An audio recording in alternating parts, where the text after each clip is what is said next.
Hello everyone, David Jays here. Now, some of our guests on this podcast are people I consider geniuses. Some of them, I suspect, privately consider themselves to be geniuses. But today, for the first time on Why Dance Matters, the Royal Academy of Dance podcast, we're meeting a certified genius. Patrick Makuakāne, dance maker, teacher, hula master, recently received a grant from the MacArthur Foundation. The generously funded awards are made to preeminent artists in their field and are popularly known as the Genius Awards because that's who gets them. So it's official. Patrick Makuakāne is a genius and he's our guest today.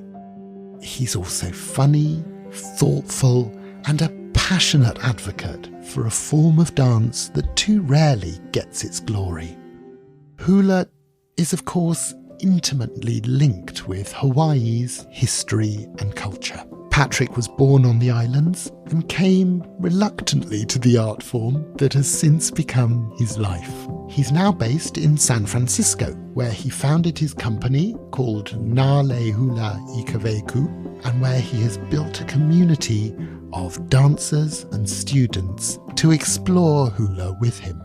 The MacArthur Foundation recognised the significance of this work, and Patrick is already exploring projects to make the most of the award. He speaks to us from Hawaii, where he's on his initial research trip. Dance clearly means a huge amount to Patrick. Let's hear why. Patrick, welcome to Why Dance Matters. It's a pleasure to have you here. And here in London, it's grey, it's chilly, it's damp, it's early in the morning.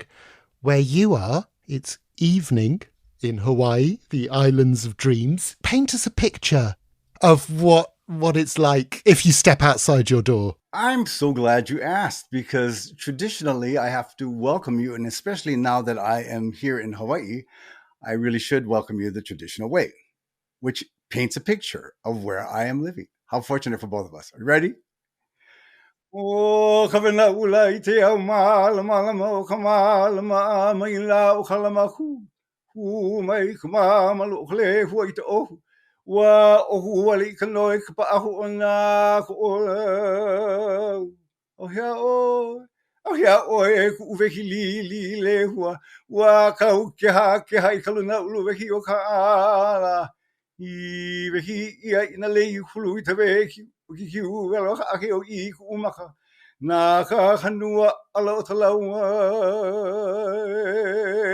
mo ni mau te ahi amo oi no ku me aloha he maane I mai. It's a traditional Hawaiian way of saying hello people. Good morning. That is an impressive way of saying hello people. That's beautiful. Thank you. So I have to congratulate you. I have to call you a genius, whether you like it or not, because you've won the MacArthur Foundation Award, which is known popularly as the Genius Grant. What has that emotional journey been like in the months since it appeared out of the blue? Because it's not something you apply for. It's conferred on you without warning. Right. So when you finally hear the news, it's shocking. I mean, it's shocking. You're not expecting this. You're not expecting anyone to call you up to say, hello, you just won a MacArthur Fellowship. I mean, I was at Burning Man. I'm out there stuck at Burning Man with plastic bags over my foot, marching to get to a place where I can actually make a phone call because there's no Wi-Fi, right? She's telling me from the MacArthur Foundation, please call me back. It's important. It's timely. You must call me back. I need to speak to you personally. And then she never answers her phone when I do call her. When I hike the 10 blocks to call her back. So it was a frustrating experience for about 5 days until I got back to San Francisco and we were finally able to have that phone call. Wow. And since then, of course, loads of attention, loads, I'm sure, of everyone you've ever met being excited for you and getting in touch. Has it been easy to process all of that? I wouldn't say easy. It's a good problem to have, right? Yeah. It's a good problem to have. It's a good challenge to surmount. There's been a lot of introspection. And one of the things that happened for me was, and I talked about this with two other fellows, an African American woman and a Hispanic woman. And of the three of us, because of our work, we're so entrenched in communities that each of us almost felt guilty because there are many people who we stand upon their shoulders in order to be in this position. And many people in our communities would deserve this award as well. So you're thinking, oh gosh, why me? Why was I chosen? And as a friend reminded me, but you are, Blanche, you are. So get out there, shut up, and do good things. Okay. So you can't spend a lot of time on that. You really have to just think about what can you do with this that will make a difference. I'm still processing it. It hasn't really sunk in fully. And of course, the fellowship is for your work with hula, preserving it, moving the form on, sharing it, teaching it. It's, as is the case probably with every style of dance, ballet, tap, whatever, people have very stereotypical images as soon as they hear the word, and hula is no different. What do you wish we could know about hula? It's really a challenging answer for such a short period of time, because hula is something for those of us in the business of hula. I mean, we spent all our lives here so crafting our space, and hula has been such a connecting force to our past, to our history, and to mainly, especially for me, and I'll speak for myself when I say this, although I know many others will agree, most importantly, to community, to developing, to nurturing, to sustaining a community.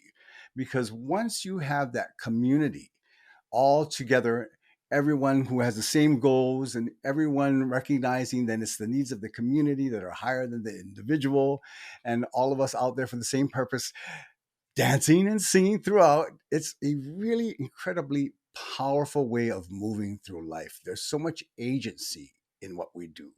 And that's because it's connected to the community. It's connected to history. It's connected to, culture. I always say that hula is, my statistics change all the time, but this year I'm saying 40% dance and 60% culture and other things, because it's so involved.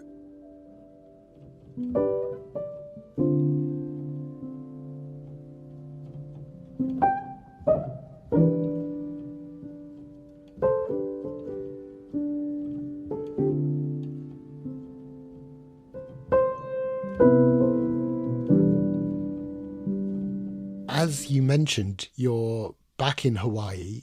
You grew up in Honolulu. Does it feel very different now that you're back, or are you plunged straight back into childhood? Honolulu is very different. Hawaii is very different in good ways and in ways that are not so good. So I'm on Hawaii Island, which is, many people call it the Big Island because it's the biggest island. And I'm doing some work here. But I was born and raised on the island of Oahu, and I love Oahu. When I moved to San Francisco, and every time I would go back, I would be able to appreciate it in ways that I never did when I was living there. It's like, wow, Oahu is really beautiful. Look at those mountains. You mean to tell me that I lived in the shadow of those mountains for 2 decades and I never really looked at that mountain like, damn, that is a gorgeous peach of nature. California is beautiful. They have stunning landscapes, but it's not as beautiful as Hawaii. So I learned to appreciate things more and more after I've left. A lot of building, a lot of traffic, and all those things that come with modernity. But another thing that really happened that is just really phenomenal is that there's been this renewed interest in language, in all things culture, academically. So instead of just having people who are cultural practitioners, now we have cultural practitioners who are academics. So they're really sort of bridging both worlds together, and it makes for a very mindful, thoughtful, smart person. We have a lot of those people in Hawaii. And I see these young people today at my age, I didn't know Dink, and they're just speaking Hawaiian and singing and dancing and telling stories, and they know about this and that and everything that I did not know about. Okay, I'm kind of jealous, but I say, hey, who opened the door for you? You're welcome.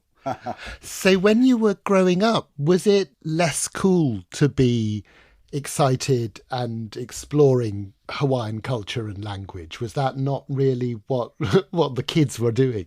Actually, it was cool to be Hawaiian. I was Hawaiian. I mean, and I thought it was pretty damn cool. I couldn't articulate why I was cool, but I knew, hey, part of the host culture. I'm Hawaiian, got a Hawaiian last name. I don't really do anything Hawaiian because we sort of gave that up. My grandmother stopped speaking Hawaiian because when Hawaii became a state, people in her generation thought, well, we need to put the Hawaiian things in the back burner. We need to become American in order to get ahead in this life. So she stopped speaking the language, and so did many others. And contained in the language, there's so much information on the culture, how to behave, about place names, where you live, and how to even eat, and how to like raise children. I mean, all of that is just really put into the language for a reason that makes sense. And we were losing that language until finally a group of people got together and said, hey, we're about to like Olelo Hawaii, the Hawaiian language is about to be snuffed out. So they started with like children, and that built over time. And now there's high schools and colleges all speaking Olelo Hawaii or Hawaiian language. And that's a huge difference from when I was growing up, where there was nothing. Interest in language, but really a renewed interest in hula when I was 14, 15, that's when it started. That's a time that historians like to call the Hawaiian Cultural Renaissance, because there was a renewed interest in hula, in music, in wayfaring, canoe paddling, and whatnot. So many young kids at that time, 15, 16, 17, about my age, we were exploring our native identity, and we didn't know how or where to discover ourselves. So fortunately, hula was the door that said, come on in, kids. I'll tell you about yourself. I'll tell you about your family. I'll tell you about these mountains behind you. I'll tell you why that word is this, and on and on. Hula was like this buffet that just did not stop giving. It really taught me who I was as a Hawaiian. Everything that I needed to know about culture came from hula. And so in answer to your question, it was really pretty damn cool to be able to get that. Now, dancing hula as a man back then was just like, oh, well, really interesting. A man dancing hula, which in and of itself I call was a political act in the 70s. But it got very popular because around the 60s, mostly women were dancing hula. You wouldn't see much men. But in the 70s and 80s, there was a prominence of male hula schools, and then the men became the stars of hula. So that was kind of fun riding that wave. And my teacher, he developed a halau, or a school that was for men only. So we were like one of the first schools that were men only, and we'll be celebrating our 50th year anniversary next year. So it's pretty amazing that we've come this far. So yes, very cool, David. It was super cool. I'm sorry I ever questioned that, because it's evident.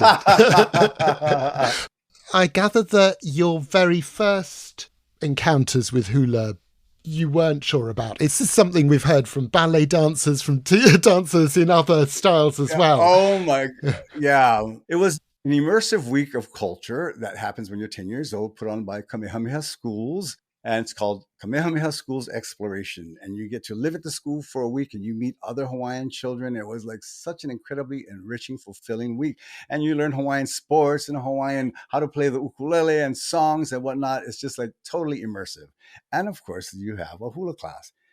And that's the one thing I hated. I hated the hula class because of the teacher, because the teacher was quite flamboyant and comfortable with himself, and he made me uncomfortable. And now I look back, it's because of my own internalized homophobia. I was like, oh my God, that's going to be me, and what's wrong with that? But anyway, but he scared me, big sassy thing, him. And it's ironic because nowadays I love him for his flamboyance and sassiness. But back then I didn't know what to do with it as a little kid. So I was like, okay, hula? No, I'm not taking that. And then I left grade school. I went to high school and I joined a Hawaiian club to learn Hawaiian songs to sing at our family luau. And I said to me saying this to the instructor, hello there, Mr. Lake. That was his name. I loved him. What an amazing, lovely man. Yeah, I heard about your group and I want to join, and I just want to sing. I don't want to dance the hula. And he said to me, in this group, we sing and we dance the hula. And if you don't like it, there's the door. Like, okay. I stayed, and after 2 weeks, I was hooked. I was like, holy moly, this is the best thing since peanut butter and jam without crust.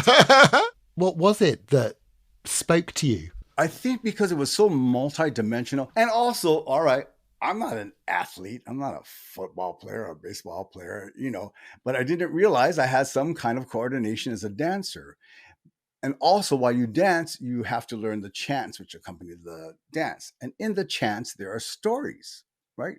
About your past, about your history. So you're learning dance, you're learning history, you're learning how to speak. It's a very dimensional piece of work.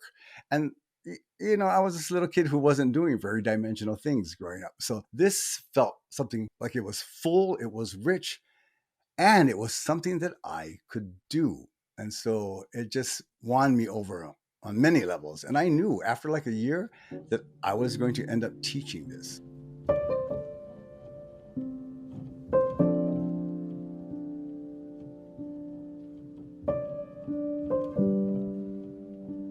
Let's leap forward to San Francisco, because that's where your career has been based.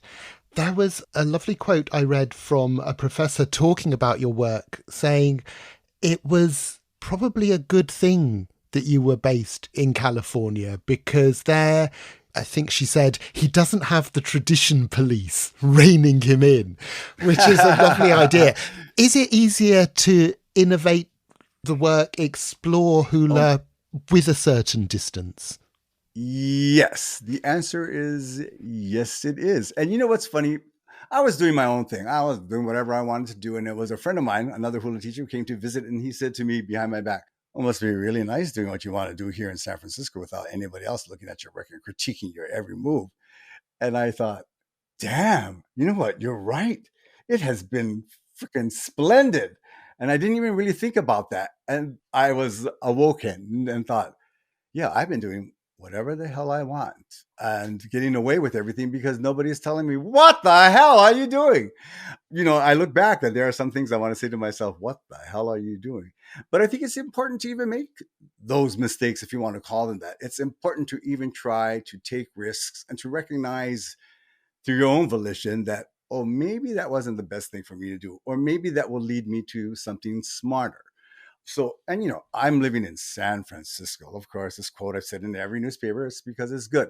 No one's going to look at you. They're going to look at the landscape. Move, And that's one of the things I love about San Francisco. It was very bohemian, especially when I moved there in the 80s. It's changed now, but it's still wonderful. I still love San Francisco. But there was this sense of like freedom and liberation that you didn't really get anywhere else in the country. Yeah.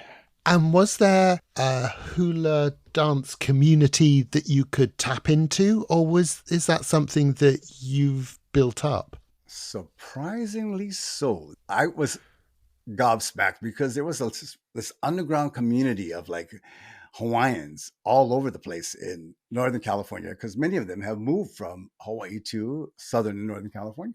So there was this like network of community. Oh, you got to know the Uncle Saichi, and then there's Auntie so-and-so, and we're going to go down there to the Lua. I'm like, what? Over here? It really was like this strange sort of network of local people running all over the place. And when you're away from home, you so much want the things that home has that you don't, right? And the people at home are looking at you like, oh, that's cute, you little mainlanders. You do your little hula and you sing your little songs. That's right. Stay in touch with the culture. Keep trying harder. Try harder. You just felt like the uncle who couldn't do it right for the longest time.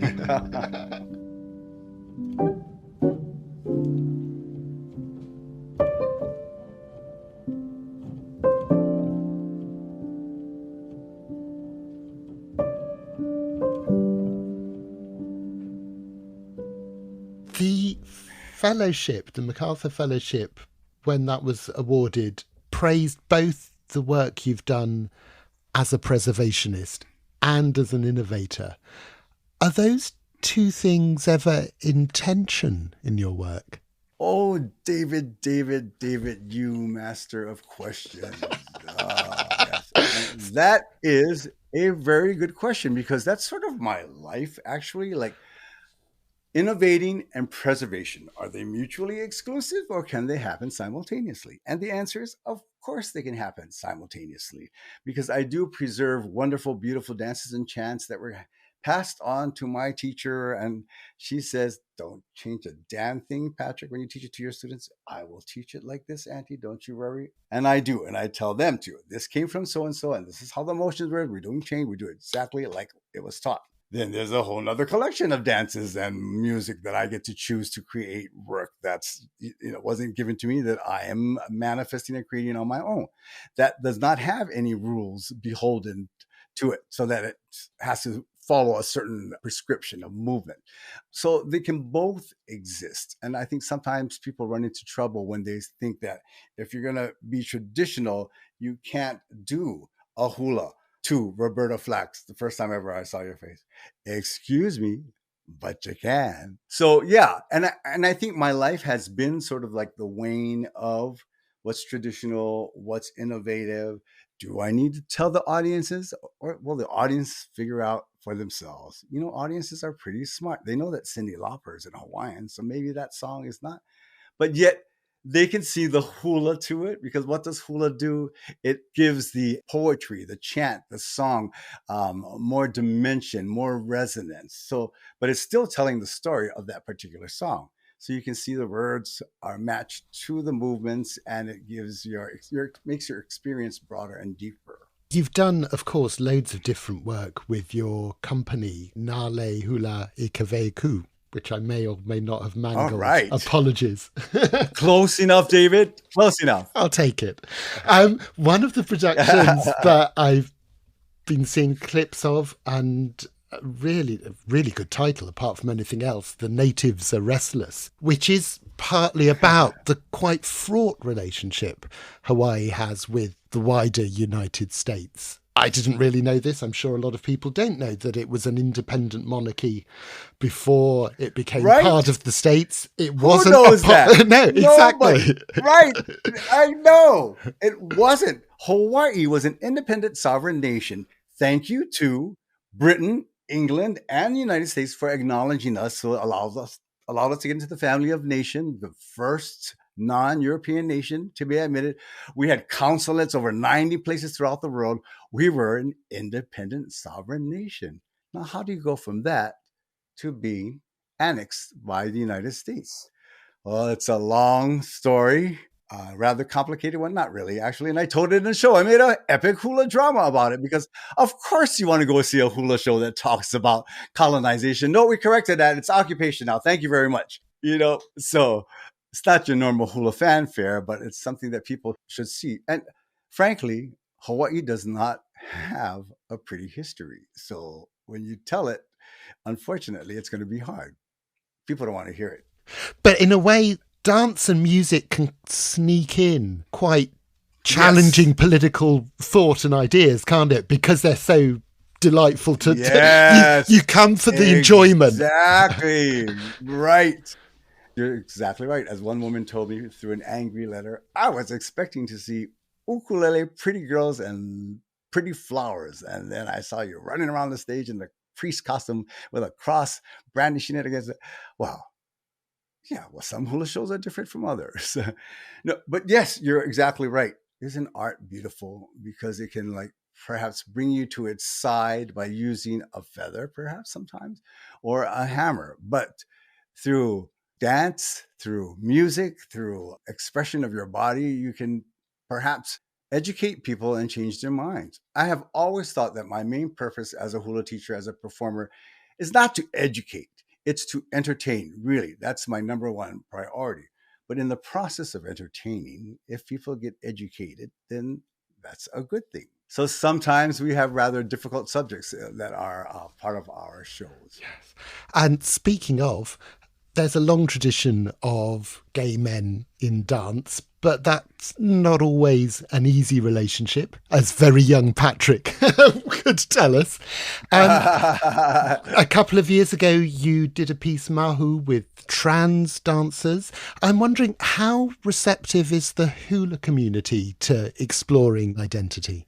Well, one day I received a phone call.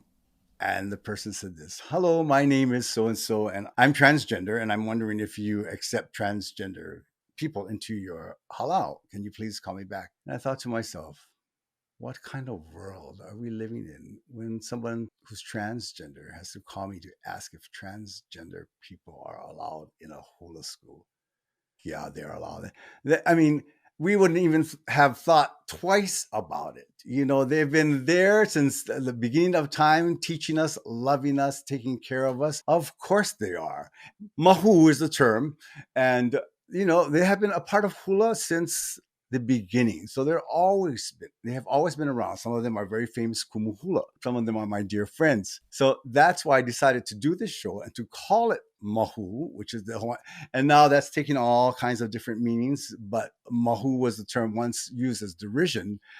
And I really wanted to do a show to showcase the talents of some of my friends who are super talented. They're extraordinary, right? And I thought, we don't have to raise a flag and say, we deserve a place at the table. We're Mahu. All you have to do is do your thing. Sing, dance, tell stories. People will get it. And that's what they did. They told their stories, they sang in their dance, and you just fall in love with them. Now, the show was supposed to be 50 minutes in the first half, and they went on for an hour and 15. 50 minutes for the second half, they went on to an hour and a half. The next day, I was like, girls, you got to make Wikipedia that storyline.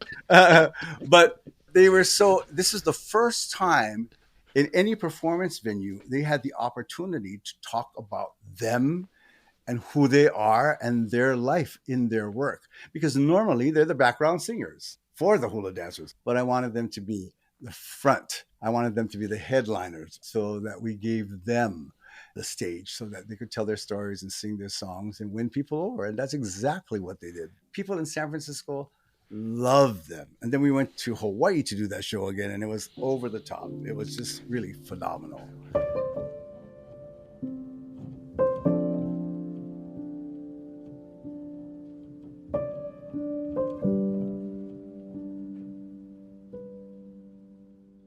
It's clear, Patrick, there are so many strands to your work. Performances, choreographing, the preservation of tradition. But it seems that sitting right at the centre of what you do is teaching. Has that always been the thing that grounds everything else you do? It eventually got there. At one point in my early days, so my school is divided into two basic, big, chunky units. One is the performing company, and the other are the students who just want to take a hula class and who have been with me. They're beginnings, intermediates, and some of them are run up to 85, 86 years old, and they don't want to perform. They just want to have a regular hula class. And when Patrick was a little younger, he wasn't appreciative of that fact. He just wanted to work with the good dancers and just do all the fun stuff. And it was hard to be there during the middle of the week. And oh my God, these people are bringing me down. And I was so grumpy and all of that. But all right, I'll teach. Being honest here, and being honest. And then something switched. I really began to appreciate these people. They're the support of the entire halau. They're the ones who support the performers whenever they perform, whenever they need something. If I need 50 volunteers, I just make a phone call, boom, 50 volunteers. If I need that clean, that's clean. That's the power of community. People who are loyal and people who are invested in you because they love what you do, because you take care of them when you teach. And I've learned to be a kinder, gentler, loving, I call it a compassionate dictatorship. But I really feel very thankful for the myriad of people who are not the performers, they're just the stalwart members of the company. I'm so grateful to them. And I love teaching them in class now. I enjoy all the classes that I teach, as many of them as I can. And hula is an art of wonderfully lyrical arms, impressively grounded feet. What is the biggest challenge for someone starting to learn hula? I noticed a shift happened from when I was a dancer to when I started teaching in my dancers. And that is, there's something that we do in hula called an aiha'a, which is basically a plie. Feet together and you hunker down and you stay in that position. And from that position, you do other feet work. Right? And then sometimes you stand up and do something, and sometimes you go back down. But I remember as a kid, is yelled the correct term? I'm not sure, but it was like you're always in aiha'a. You're constantly putting yourself down, lower and lower and lower. Does it feel good? Are you comfortable? Yes. You're doing it wrong. Get down. It's like, it's never comfortable. The aiha'a is never comfortable. If you're comfortable, you're doing it wrong. Okay.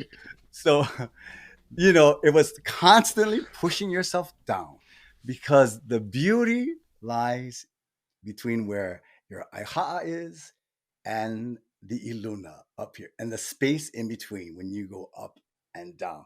And if your aiha'a isn't that low, then you just have a little space to move. And I noticed with my halau, I'm sorry, kids, I'm going to rat you out. Over the years, I finally one day looked at everybody and I said, what happened to the aiha'a? It's like I turn around and it's not there anymore. The aiha'a has left our halau. People look too comfortable. And I'm going to be honest about that. I got stuck on show after show after show after show. It became more important to worry about the choreography for all these different pieces that we were learning than that basic technique of that aiha'a, which Patrick sacrificed in order to do choreography. And it's like, so I will say to all those people who are going to take hula, especially the people in my new class coming up, the aiha'a is everything. Squat and stay there until your legs are screaming. And then stay there some more. That is a real dance ethic, isn't it? If it isn't hurting, it isn't working. In any form of dance. Which is really stupid when you think about it, because you don't want it to hurt. But yes, you do. You want it to hurt in the right places, not in your knees or your hips, but right in your legs and your quads and your calves and whatnot. And how do you know if you're a beginning dancer? Well, you'll know. You'll learn. But it is technique. And it's something that I had to remind myself. Mr. Traveling all over the place and trying to do this and that. Can't even do that. Shame.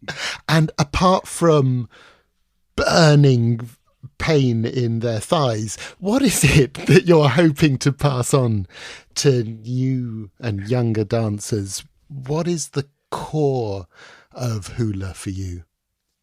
So I'm going to go back to what I said earlier. And this took me, I've been doing this for my halau. My school will be celebrating its 40th anniversary next year. And the school that I dance with, and I still go back to, will be celebrating its 50th. What I've learned over these decades, especially being in San Francisco, because we're still connected to Hawaii, and I make sure that we are by visiting there often and taking things from there, bringing it back to San Francisco. But in some ways, we're still not quite with the mothership. We're a satellite dish out here. And what sustains us is, again, community. This community that we built, that where we take care of one another. When COVID happened, we immediately transitioned to Zoom, and I had to learn that on the fly, right? But fortunately, hula doesn't take up a lot of room like ballet class where you'd be jumping and kicking all over the place in contemporary, right? Hula, you could do it in a little square box. But what we found out in that sort of time of fear and anxiousness and what the hell is going to be happening to us, we had what we call in Hawaiian a pu'uhonua, a place of refuge where you could be with one another.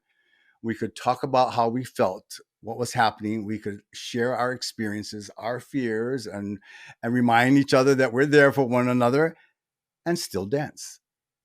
And we kept that, on for 2 years. Okay, by the first year, people are okay, enough of this. We want to get back to class. But we were still, not quite ready yet. So, but it did sustain us early on. That community helped to weather us through something really, really difficult. So that's what hula is going to provide you if you stay with it for a while. I mean, it's so much, but community, and you tap into your community, open up to people, say hello, be friendly, and really be vulnerable in your approach to dancing, smiling, loving, kindness, compassion. All of those things work really well in hula. Well, in life, period, But when you're dancing together, there's something about harnessing the energy of 30, 40, 50 people all moving the same way and casting spells with every glance. You can hypnotize the ocean. But yeah, it's the communal feeling of what this offers us. And of course, put that with music and words and dancing together as a force. There's a force that happens. The words are magical, the music is magical, and then you get to harness all of that into your body. There is nothing better than dancing your culture. I'm sorry, painters. I'm sorry, sculptors. I'm sorry, everybody else in the other arts of art. But dancing your culture, singing those words and moving your limbs into time and space with people around you, there is something about that just lifts you and carries you and just provides you with such a rich feeling of humanity. And hula is one of the great unison dances, isn't it? It's really interesting, and I know that competitions, because hula competitions are big, especially the biggest hula competition in the world, which is Merry Monarch, people want to be as precise as possible. So that there's been a concerted effort to create that dynamic within a hula. And so the hula companies are, especially the good ones, they're on it. And when I look at other performances for professional companies and whatnot, I'm like, oh, you guys need to go to a hula class, because how do you maintain everyone looking the same way and everyone turning their hands and fingertips the same way? And from hula school to hula school, it's very idiosyncratic. The way you bend your wrist and turn your fingers could be so different than another school. If you've been a member of one school and you move to another one, trying to break you out of the, I don't want to say habits, but in order to dance with this company, you can't dance the way you used to with that company. You got to stop moving your fingers, you put your eyebrows down, you got to your hips go out further. I mean, there's so many little idiosyncratic things that has to change. It's so difficult when you're coming from another group. When you're dancing together, you just automatically fall and click in. You don't even have to think about it. Your peripheral vision is ready to go and turn to the right. Everybody here, turn to the left. You can honestly feel people next to you moving the same way.